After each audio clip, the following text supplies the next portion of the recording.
नमस्कार मित्रों, अपन BSc third year में एब्स्ट्रैक्ट अलजेब्रा पढ़ रहे थे और एब्स्ट्रैक्ट अलजेब्रा में अपना चल रहा था नॉर्मल सब ग्रुप। ठीक है, नॉर्मल सब ग्रुप में अपनी थ्योरम चल रही थी और जो लास्ट टाइम जो थ्योरम की थी वो थ्योरम क्या थी कि अगर एन जी का नॉर्मल सब ग्रुप है, एन जी का एक विशिष्ट उपग्रुप है, तब every left coset equal to right coset, यानी कि वाम सहसमुच्चय दक्षिण सहसमुच्चय के और दक्षिण सहसमुच्चय वाम सहसमुच्चय के बराबर होता है।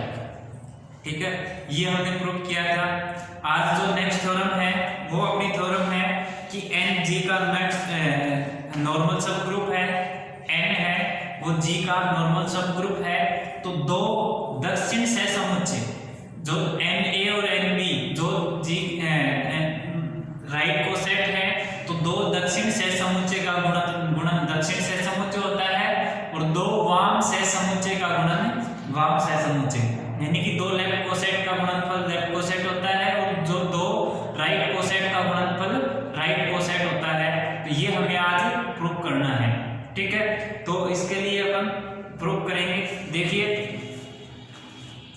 अपन पढ़ रहे हैं एब्स्ट्रैक्ट अलजेब्रा।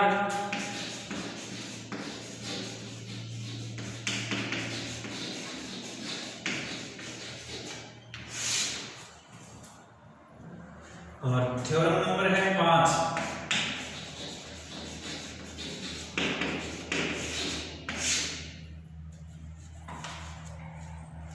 किसी ग्रुप जी का कोई उपसमुच्चय किसी ग्रुप जी का कोई उपसमुच्चय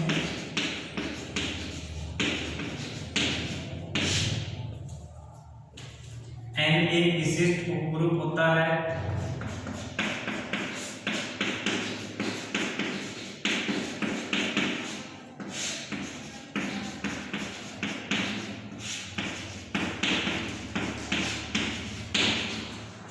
किसी ग्रुप जी का उपसमुच्चय एन एक विशिष्ट उपग्रुप होता है यदि और केवल यदि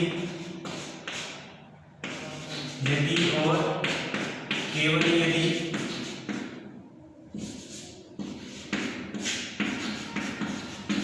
दो दक्षिण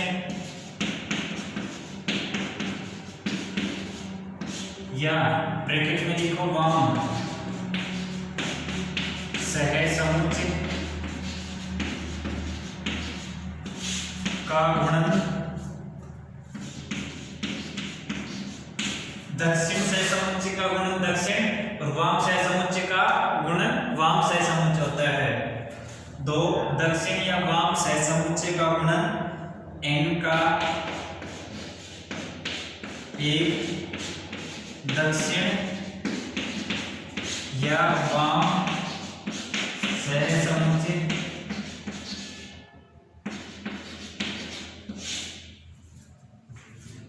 है। ठीक है,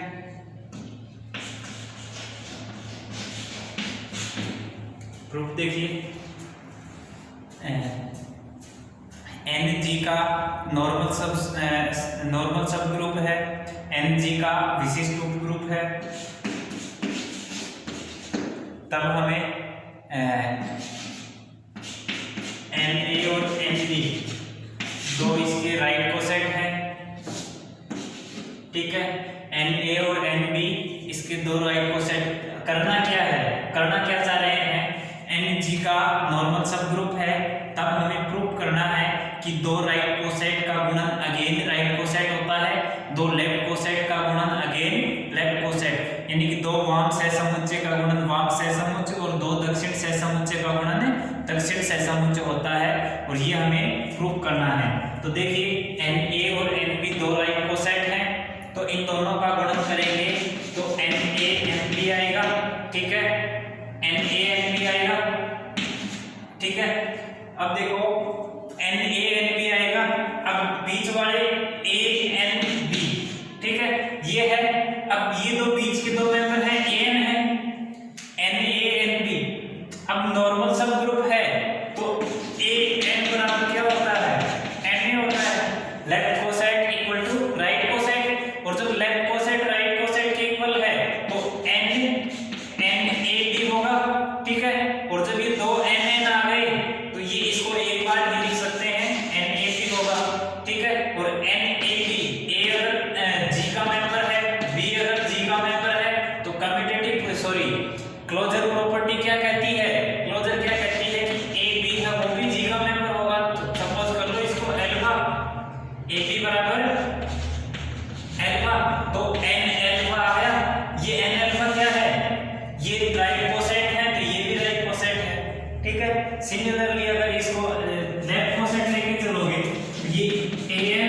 और ये bn, दो लेफ्ट कोसेट हैं तो इन दोनों का गुणन करोगे an और bn, ठीक है। an bn कर दिया, अब ये मेंबर nb बराबर bn होता है और तो इसको क्या लिख सकते हो abnn। अब ये फिर वापस से nn आ गया, इसको क्या लिख सकते हैं abn लिख सकते हैं और ये भी बराबर अल्फा लिख लो तो अल्फा है। ये left coset left coset left coset, दो लेफ्ट कोसेट का गुणन अगेन लेफ्ट कोसेट, यानी दो वाम सहसमुच्चय का गुणन अगेन वाम सहसमुच्चय होता है, ठीक है। तो ये देख लिया। अब देखो दो लेफ्ट कोसेट लेंगे और उनसे अपन नॉर्मल सब ग्रुप बताएंगे, तो वो देखिए वो भी अपन बाद में देख लेंगे, पहले इसको लिख लेते हैं।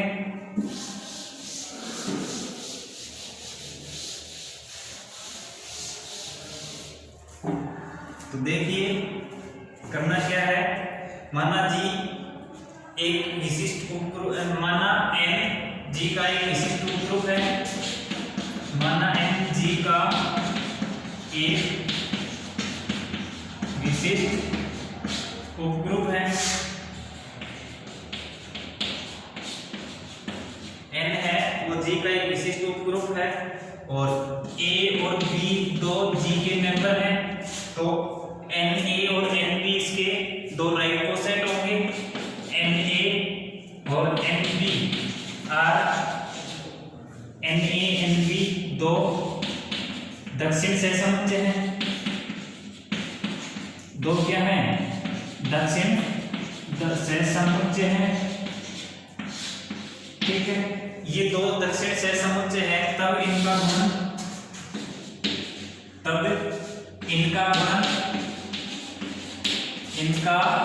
गुणन क्या होगा NaNb होगा, NaNb होगा। अब हम जानते हैं Nan और ये B, और चूंकि An बराबर क्या होता है Na होता है, तो अपन क्या लिख सकते हैं इसको N दो Na और ये B और बराबर क्या लिख सकते हैं NAB, और दो N एक बार आ गए एक साथ आ गए तो इसको एक बार ही लिख दो NAB। तो NAB क्या है ये अगेन ये है B, या क्या लिख सकते हो NAB भी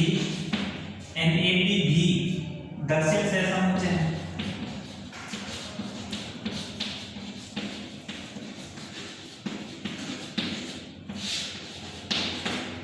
अर्थात n नॉर्मल सबग्रुप है G का, n नॉर्मल सबग्रुप है G का, तब दो दक्षिण सहसमुच्चय या तो वाम, दो वाम सहसमुच्चय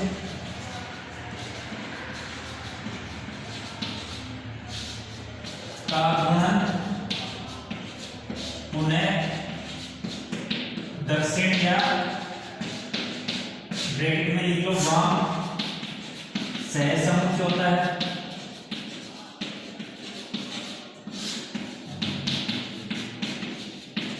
ठीक है। हमने क्या किया, दो राइट कोसेट लिए, दोनों का गुणन किया, गुणन करने के बाद an है ये ब्रैकेट में लिख लिया और an बराबर Na होता है, क्योंकि नॉर्मल सब ग्रुप है तो लेफ्ट कोसेट राइट कोसेट के बराबर होता है, तो an को हमने लिख लिया Na, तो NNAB, ठीक है। तो दो बार n आ गया तो उसको एक बार ही लिख सकते हैं NAB, और ये NAB क्या हो गया राइट कोसेट, NAB भी दक्षिण सहसमुच्चय है, अर्थात n नॉर्मल सब ग्रुप है G का, तब दो दक्षिण सहसमुच्चय या दो वाम सहसमुच्चय का गुणन अगेन दक्षिण सहसमुच्चय का गुणन दक्षिण सहसमुच्चय होता है और वाम सहसमुच्चय का गुणन वाम सहसमुच्चय होता है, ठीक है। अब विलोमतः अपन यानी कि सफिशिएंट कंडीशन, ये नेसेसरी कंडीशन थी, अब सफिशिएंट कंडीशन क्या होगी, या विलोमतः लिख लो। विलोमतः में क्या लिखोगे कि दो दक्षिण सहसमुच्चय का गुणन दक्षिण सहसमुच्चय हो, तब हमें सिद्ध करना है कि n है वो G का विशिष्ट उपग्रुप होता है।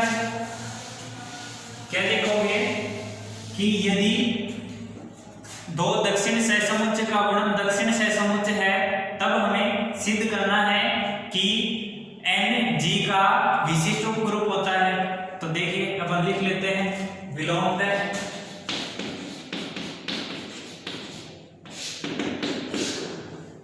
यदि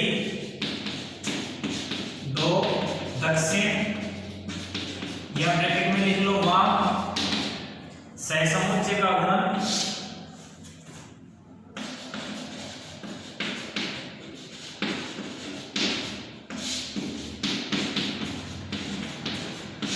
दक्षिण या वाम होता है, तब हमें सिद्ध करना है कि एन जी का एक विशिष्ट उपग्रुप होता है।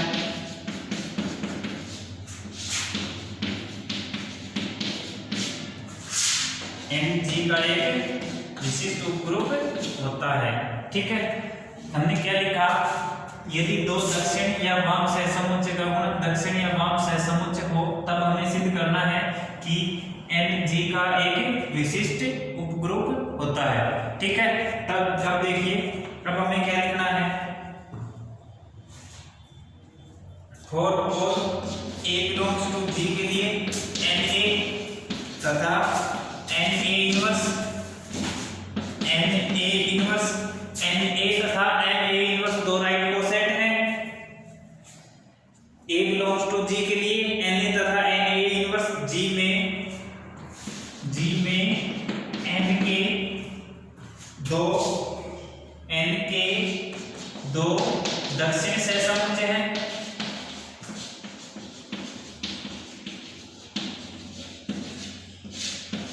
दो दक्षिण सहसमुच्चय है, तो एन ए इनवर्स बी दक्षिण सहसमुच्चय है।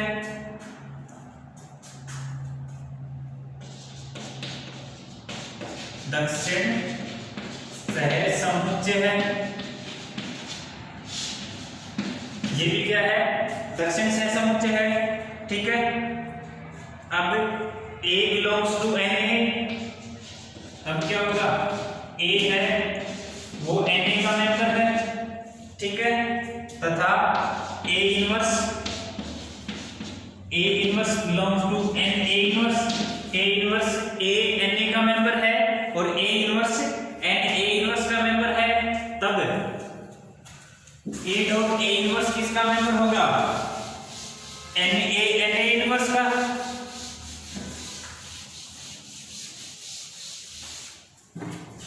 तब ए एन ए का है और a inverse N A inverse का है, तब ए डॉट ए इनवर्स किसका होगा, ये किसका मेंबर होगा, एन ए इनवर्स का। ठीक है, अब देखो, अब इसको मान लेते हैं एन ए इनवर्स को एन बी के बराबर मान लेते हैं।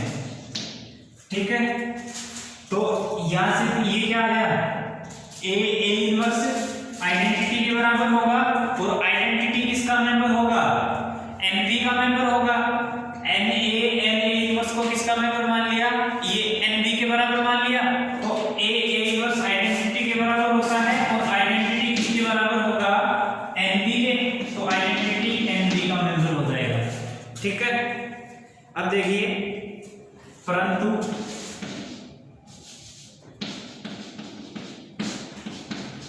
एन ई बराबर एन जी का एन ई क्या है, ई राइट में हो रहा है, दक्षिण में ऑपरेट हो रहा है, तो ई जी का दक्षिण सहसमुच्चय है, दक्षिण सहसमुच्चय है, तथा ई बिलोंग्स टू एन है। साथ ही हम यह जानते हैं, हम यह जानते हैं, क्या जानते हैं, कि दो दक्षिण सहसमुच्चय का गुणन अगेन दक्षिण सहसमुच्चय होता है। साथ ही हम यह जानते हैं कि दो दक्षिण सहसमुच्चय का गुणन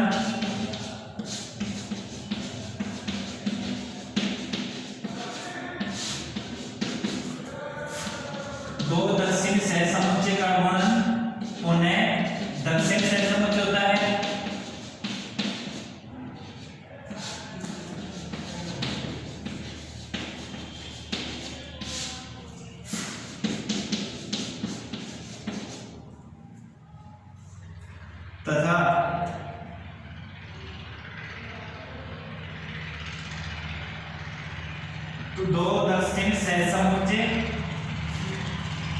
गुणन मत लिखो। साथ ही हम ये जानते हैं कि दो दक्षिण सहसमुच्चय या तो असंयुक्त होते हैं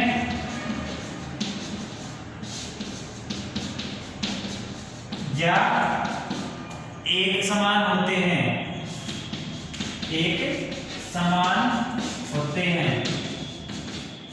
ठीक है, दो दक्षिण सहसमुच्चय ये दिया NE बराबर N और G दक्षिण सहसमुच्चय है, E N का मेंबर है। साथ ही हम जानते हैं कि दो दक्षिण सहसमुच्चय या तो असंयुक्त होते हैं या एक समान होते हैं। ठीक है, अब देखिए दो दक्षिण सहसमुच्चय लिए थे हमने Na और Na इनवर्स। ठीक है, इसको NB के बराबर माना और NB के ये तो क्या है, इसकी इक्वल आए थे, दो दक्षिण सहसमुच्चय N के बराबर आए थे, ये किसके बराबर लिख दिया, N के बराबर लिख दिया।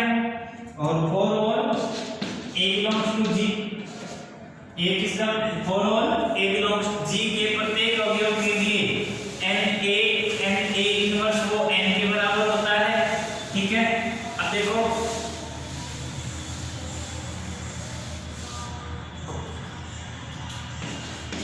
इस N को लिख लो N1 और इस N को लिख लो N2। तो N1A N2A इनवर्स वो किसका मेंबर हो गया, N का।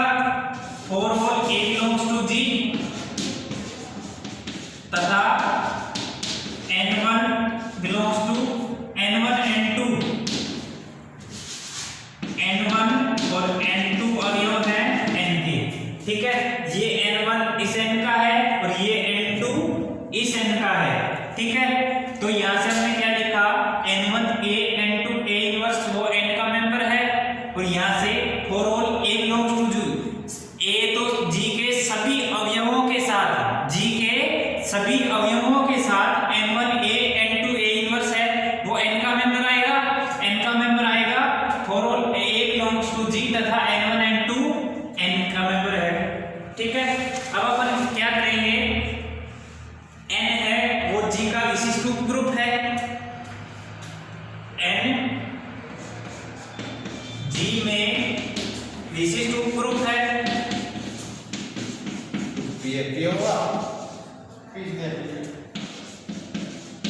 विशिष्ट उपग्रुप है। इसलिए X इनवर्स वो के N का मेंबर होगा। तो N का मेंबर होगा तो क्या लिख सकते हैं,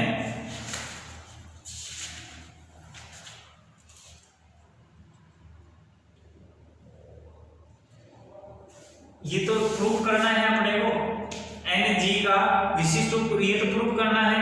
तो प्रूफ करना है तो अपन प्रूफ करने वाली चीज थोड़ी लिखेंगे, N1A N2A इनवर्स वो N का मेंबर है।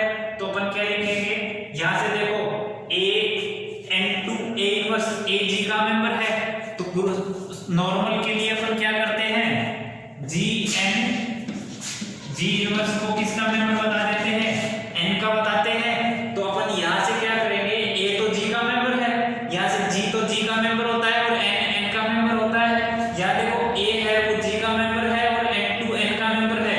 तो अपन इसको बता दे तो यहां से क्या करेंगे, N1 इनवर्स लेफ्ट में ऑपरेट करेंगे। तो N1 inverse N1A N2A inverse वो बिलोंग्स टू हो गया N1 इनवर्स N। ठीक है, ये N1 इनवर्स N के बराबर हो गया और ये N1 इनवर्स किसके बराबर होगा, N के बराबर होगा। अब लिख लो, चूंकि N1 बिलोंग्स टू N और N1 belongs to N1 N का मेंबर है, तो N1 इनवर्स वो भी N का मेंबर होगा और इसलिए N1 इनवर्स N वो किसके बराबर होगा, N के बराबर होगा। ठीक है, तो इसको किसके बराबर लिख देंगे, N1A N1 इनवर्स N को N के बराबर लिख देंगे। तो ये इसको एसोसिएटिव प्रॉपर्टी से N1 इनवर्स N1 इसको एक बार लिख लो और A N2A इनवर्स ये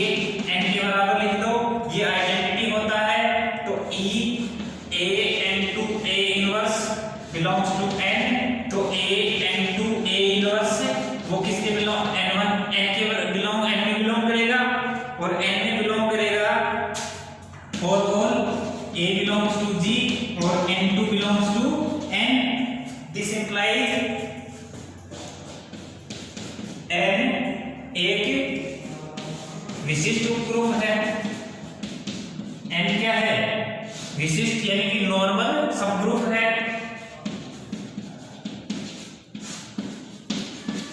ठीक है। तो देखिए क्या लिखा, अपन ने क्या प्रूव किया कि n है वो g का विशिष्ट उपग्रुप है, तो दो राइट कोसेट का गुणन राइट कोसेट होता है, तो n g का एक विशिष्ट उपग्रुप होता है, और दो राइट n g का विशिष्ट उपग्रुप है तो दो राइट कोसेट का गुणन राइट कोसेट होता है, तो दो राइट कोसेट का गुणन राइट कोसेट हमने प्रूव कर लिया था। अब देखो हमें प्रूव क्या करना था कि नॉर्मल सबग्रुप है तो दो राइट कोसेट का गुणन राइट कोसेट है तो n नॉर्मल सबग्रुप, ये प्रूव करना। तो उसके लिए हमने लिया a g का मेंबर है तो a इनवर्स भी g का मेंबर होगा, और a g का मेंबर है तो a belongs to n a, ये a n कह दो n a, और a इनवर्स है वो भी n a इनवर्स का, क्योंकि राइट कोसेट होगा तो a मेंबर है n a का, a inverse member n a का है, तो a डॉट a इनवर्स वो किसका मेंबर होगा, n a इनवर्स का होगा, और इसको मान लिया हमने n b, ठीक है। अब ये देखो a इनवर्स तो आइडेंटिटी हो गया, आइडेंटिटी n b का मेंबर हो गया, तो n e बराबर n होता है क्योंकि आइडेंटिटी एलिमेंट है, n के साथ ऑपरेट करेंगे, यानी कि n सबग्रुप के प्रत्येक अवयव के साथ ऑपरेट करेंगे। g का दक्षिण सहसमुच्चय है, e n का मेंबर है, साथ ही हम जानते हैं कि दो दक्षिण सहसमुच्चय या तो ऐसे युक्त होते हैं या एक समान होते हैं, ठीक है। अब n a इनवर्स बराबर n b होगा। अब देखो ये n a इनवर्स को n के बराबर मान लिया, for all a belongs to g, a है वो g का मेंबर है। अब हमने कहा n की जगह n1 और इस n की जगह n2, n1 n2 n के मेंबर हैं और a है वो g का मेंबर है, तो n1 a n2 inverse n का मेंबर हो गया।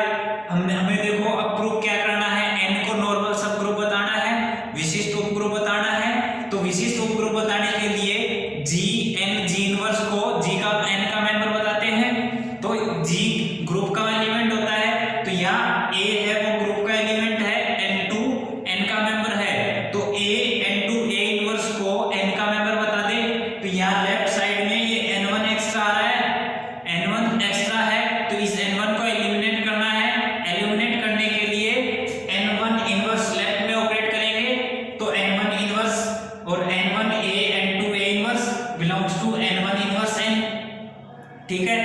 ये n का मेंबर है तो इसके n इनवर्स इस n इनवर्स का मल्टीपल का मेंबर हो जाएगा, ठीक है। n1 n का मेंबर है, n1 इनवर्स n का मेंबर है, तो n1 इनवर्स n वो भी n का मेंबर ही होगा, वो n के इक्वल होगा, तो यहां से कह सकते हैं ये n1 इनवर्स और a n2 a इनवर्स वो n का मेंबर है, ये आइडेंटिटी, तो a n2 a inverse n का मेंबर हो गया। ये विशिष्ट उपग्रुप की परिभाषा से अपन कह सकते हैं कि ये a n2 a इनवर्स किसका मेंबर है, n का है, तो n g का एक विशिष्ट उपग्रुप है, ठीक है। अब हमें यही प्रूव करना था, ठीक है। उम्मीद करते हैं समझ में आया होगा। अगर कोई डाउट